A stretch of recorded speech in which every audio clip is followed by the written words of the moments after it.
Hello, and yes, we have stepped into the fourth online session, which is the last webcast sessions, and also the last piece of the entire 6-month program. Can you believe it? 6 months we've been diving into professionalism. You guys are doing a great job. Today, tough conversations build stronger teams and lessons learned in conflict.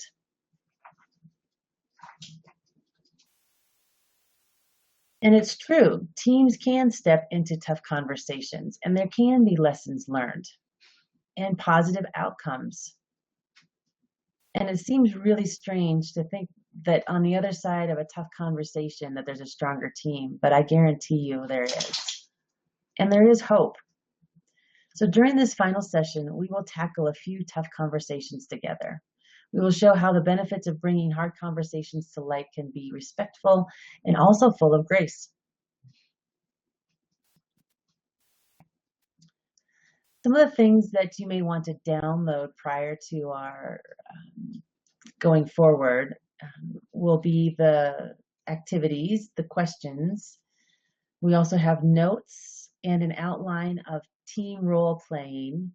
And there's a video also by Brené Brown on empathy, which I really feel is important. I think she gives some great tips and helps understand this whole idea of empathy. We will be recapping the 6 steps to managing conflict and also 4 tips to resolution. Oftentimes, offering a sincere apology is one of the best things we can do. And what does that look like? And yes, we will be talking about role playing and giving a number of opportunities for your team to practice role play. What is that elephant in the room? I go into veterinary hospitals frequently, maybe just to work on inventory or even to do a transformation. But I get to hear all of the elephants in the room, the tough conversations that are not occurring. And it's part of my job to help bring those to light and figure out why there's been that avoidance and how to help the team through that. So Sean McVeigh wrote a great article on confronting the elephant. Life is one extended conversation, but are there talks you're not having?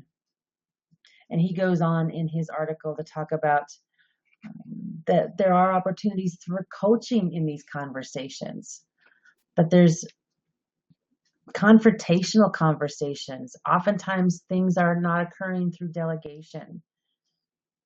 And certainly during all of our conversations, to not allow for blame and examining your personal integrity. So identifying the issue, clarifying the issue, understanding the effect, determine the future implications, knowing your part in the drama, describing the ideal outcome, and committing to action. So I feel that this is one of those articles that can certainly be read prior to a team meeting and then help actually dive into whatever is out there. And as we've discussed before too, that there's high risk conversations and low risk conversations. As a manager or a team lead person, you would probably want to start off with some of those lower risk conversations.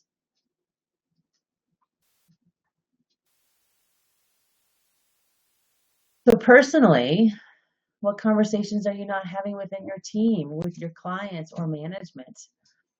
And just as relevant to your significant other or with your family.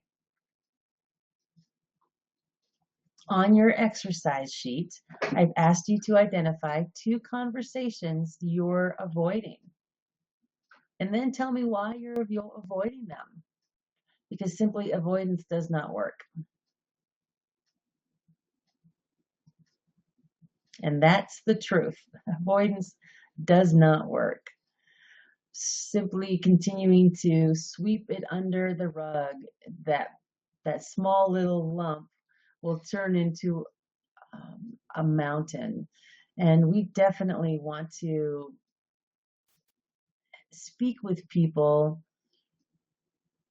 and identify the issue, the misunderstanding, before it turns into that mountain.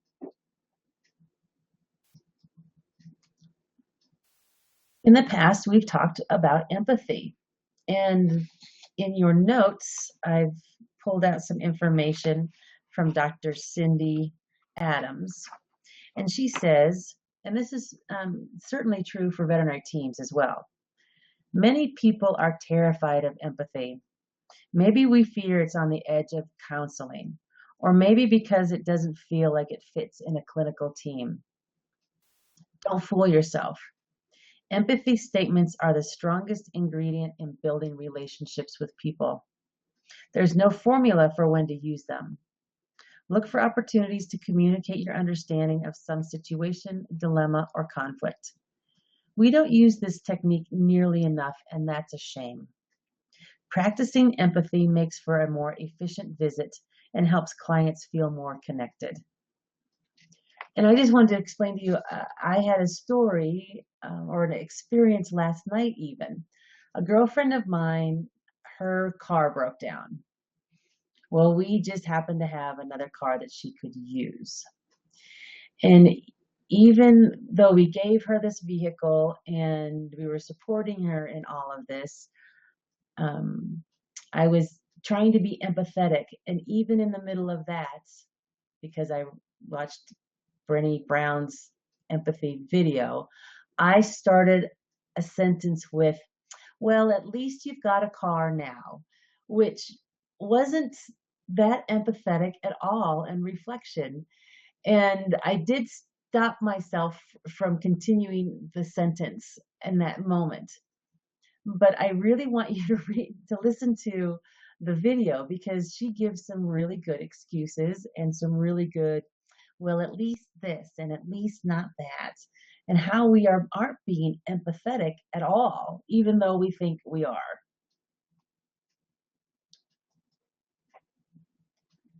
While we were together as a team, we did talk about empathy and sympathy. So maybe you have been more conscious of this lately.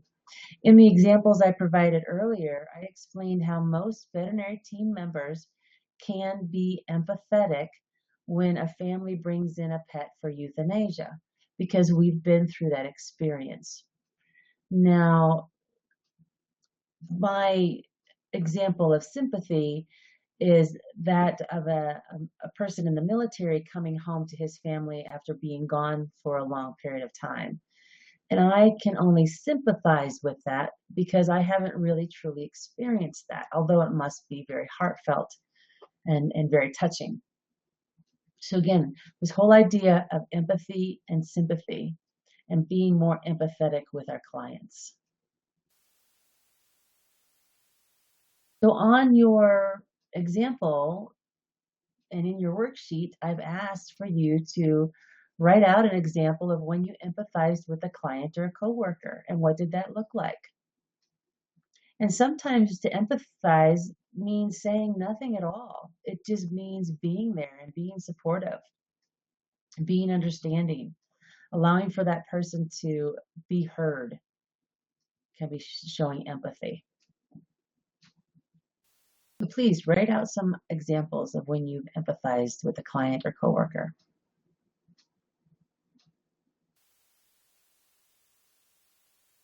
Six steps to managing conflict.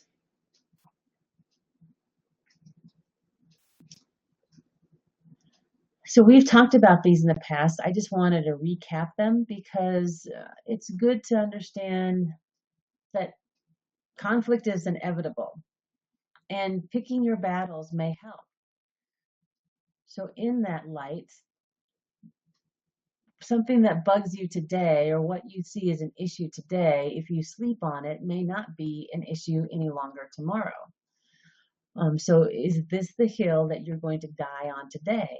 Is this something that really needs your attention? And do you feel that you really need to take care of it? If so, how are you going to do that? Well, and simply anticipate that drama and conflict will happen helps. and identifying who is in that triangle. Remember the joy of conflict, and that there's usually three people in the conflict. Neutral language, using I statements instead of you did this wrong, or you are always late, or you. It's the other way around. You start the sentence and the statements with, I'm concerned, I had this experience, I feel this needs to be addressed. Those are neutral languages. Those are I statements. Preventive maintenance is when we realize doing something different isn't bad. And the example we used in our team setting is that of catheterization, right? So we know that there's probably a dozen different ways to set the catheter.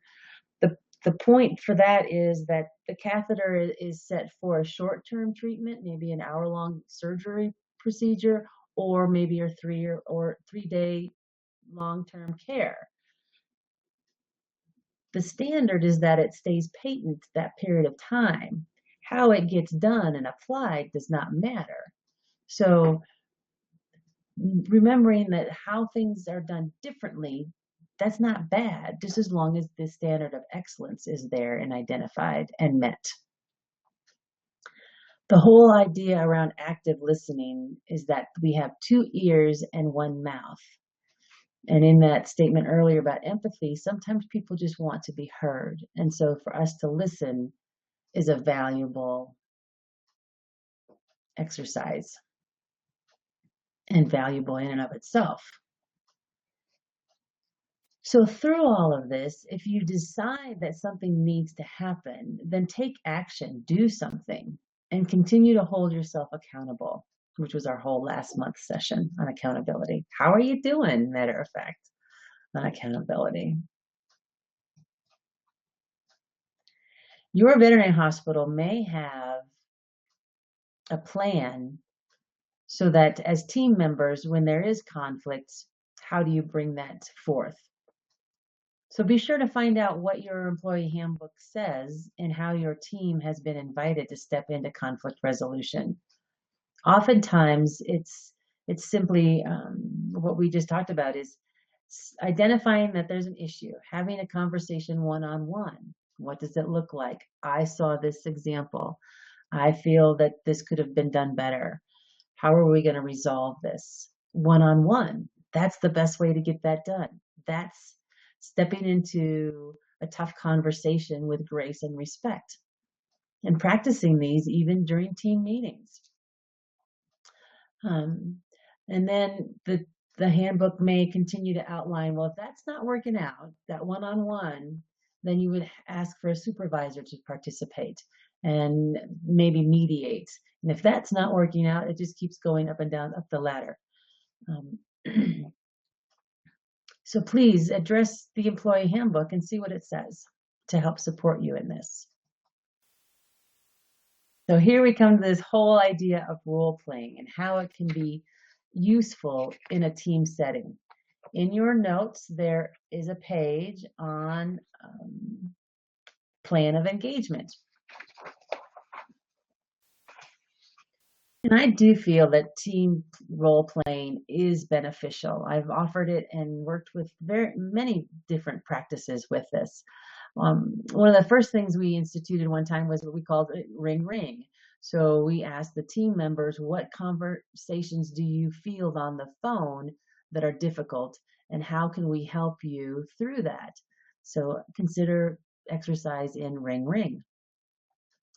But as you set the stage, identify and be really clear in the conflict. Write it out. And actually, that's part of your exercise plan, is to write out these conflicts. When you choose the stage players, I encourage you to have people play different roles. As an example, if I'm a veterinary technician, I would probably benefit from playing the role of the receptionist or the client. Ask that your veterinarians play the role of the receptionist or the client. See how that works? And oftentimes when in these exercises, The people that play the different roles actually learn more how to empathize or understand or reflect in that moment. So mix it up a bit. Have people play different roles in this team role playing. Bring on the emotions. And I do believe even in the role playing that that's important because it's helping those people in that moment deal with those elevated emotions. Oftentimes clients will come to you with an elevated emotional state. Your team members may come to you in an elevated emotional state. And we need to understand how to step into that and feel more comfortable with that instead of just backing off and shutting down. We need to realize that this is important and I am going to step into it. And then allow the conversations to unfold in the role play with using open-ended questions, body language, engagements. And I also encourage you to identify an observer. At the end of this, you will be offering feedback. So the people that are in the role playing offer feedback, how that could have gone better. And then the observer, who may have seen something totally different, offers feedback. And there are team members who do better at conflict resolution. So listen to them, take their advice. But the fact of the matter is, practicing does help build self-confidence when we need to step into these. And remember too that this is a responsibility of everybody on the veterinary team. When you choose one person to engage in all of the conflicts between clients or team members, you're setting everybody up for failure. Having the opportunity to step into a hard conversation or conflict resolution is a responsibility of everybody on the team. And as leaders, it's our responsibility to help people do it better.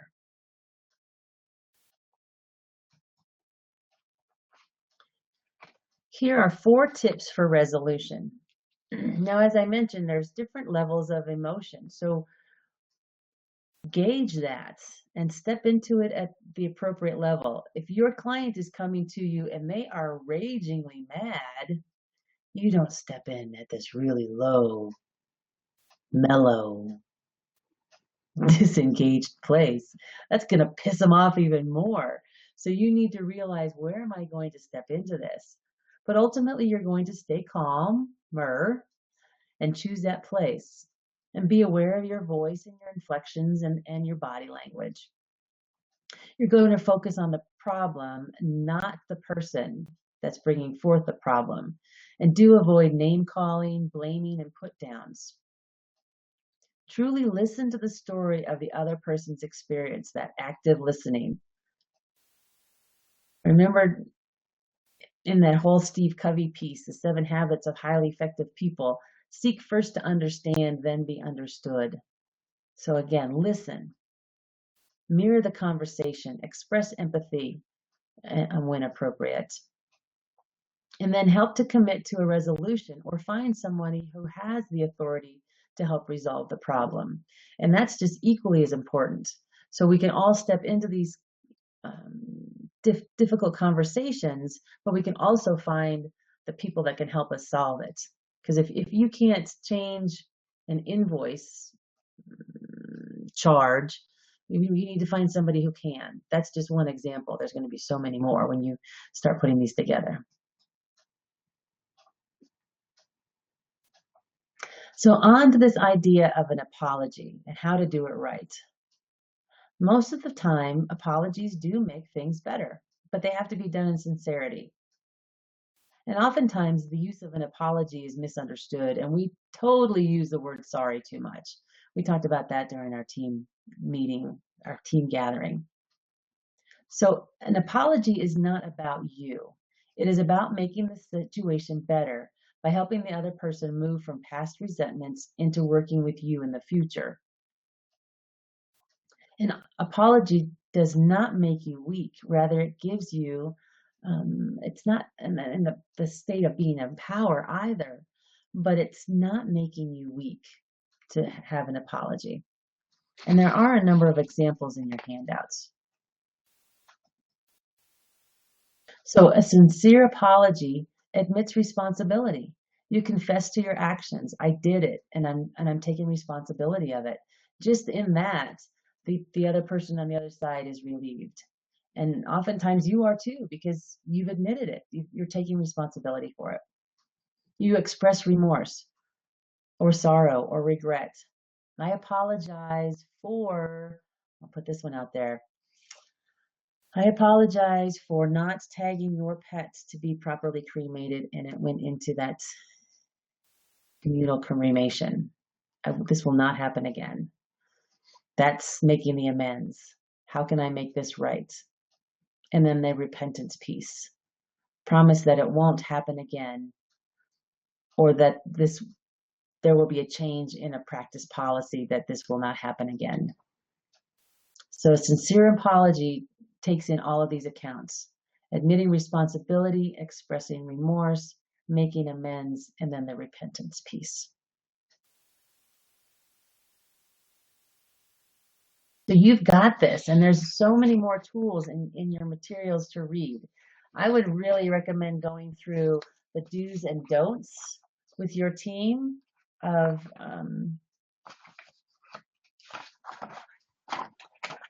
the do's and don'ts. Things to say to make you feel better if they won't bring the other person closer to the goal. So don't tell someone continually that they're wrong, but do remember that your goal is not to be right. Don't defend yourself. Don't state facts about what was done or what happened. Don't say anything about intention, but do talk about impact. And the list goes on. So you've, in your exercise, outlined scenarios that you could bring to light and use as topics of discussion during team meetings. Please do that. Gather up all of those scenarios, all those tough conversations that are not occurring, and offer ways to engage in them. Continue to work on empathy statements. Continue to praise people when you catch them being empathetic. That would be great. Identifying those 6 ways of managing team conflict and utilizing them. Please review your grievance policy or team conflict resolution policy in your employee handbook. Continue to focus on the 4 tips to a resolution. And practice sincere apologies when they're appropriate. Instead of just saying, I apologize and walk away. That's not very appropriate. But really offer a sincere apology when it's due. And then the biggest takeaway from this is role playing, creating those scenarios, scripting those out, having those conflict resolution pieces, make them everything from really strong and difficult, from having to fire a client, which we have to do sometimes, to helping team members when tasks aren't done completely and offering feedback in that moment and bringing those issues one-on-one where they can be dealt with immediately and feel good about that. Self-managing, hugely important. So these are the biggest tips that I can give for you in conflict resolution and having tough conversations and building stronger teams. And practice, practice, practice. So thank you so much, you guys. You did it. We are now done. Once you've finished all of the handouts, you've completed all of the quizzes and taken care of all of the surveys, you are done with our 6-month certificate program. Good for you. You did it. Good for the entire team. I'm excited to see how everybody has matured and grown through professionalism over the last 6 months. Thank you again, and everybody have a career that is filled with professional goals, attributes, contributions to the veterinary community, because this is an awesome career and you are making it better every day. Thank you.